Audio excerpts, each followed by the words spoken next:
valaka amin'ny fotoana mila fahanginana ao ve mangina re mivavaka tsika tompoko vavaka tsika mila fahanginana aesorina satroka rehetra tina ny elo Andriamanitra ny ambonin'ny zavatra rehetra Andriamanitra tompona eo endreny fifalianay raha tafahoana amin'ny toetoerana ity sy amin'izao fotoana izao ireny mpanomponao raha valy manana marika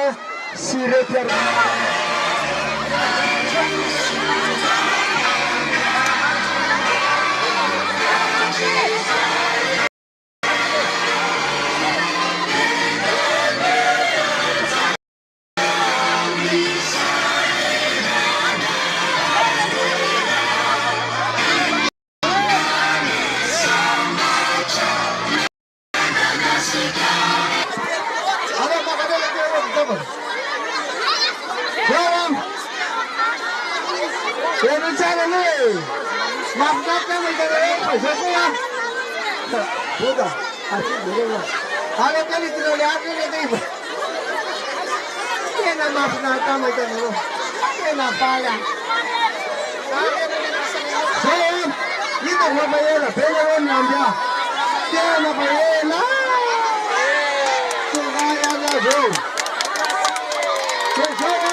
Amarina tsara vitasiniany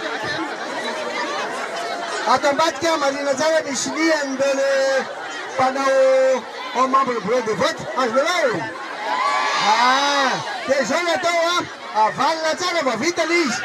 zao zay galatata zay saka betsaka tena idata mihitsy ny tonga ty zao fatako fa tamile nalevata ty le dia irradiation rety laza dada ny ilainay saka betsaka tena tiana reo tena tiana reo saka betsaka eniko mihitsy lefe hoe ianao mihitsy ny tiny makany fa tsy délégation nalevako taty Lenane tuna soa fanadinana ikorona eto aminay dia ho anao ny tondran'i Madagasikara praitandrazana Malagasy. Faharomanaraka eto dia vahoaka vonona manoana andatra bato fahatsefokely amin'ny volana desambra diana tanteraka ny didinay ho anao dia sotra dia tindro mandrakariva dia ho anao ny fanjakana pentra. Zay ara zava-dehibe zay fa mametika anareo fa raha vita ny fifidianana asika fandresena ny sécurité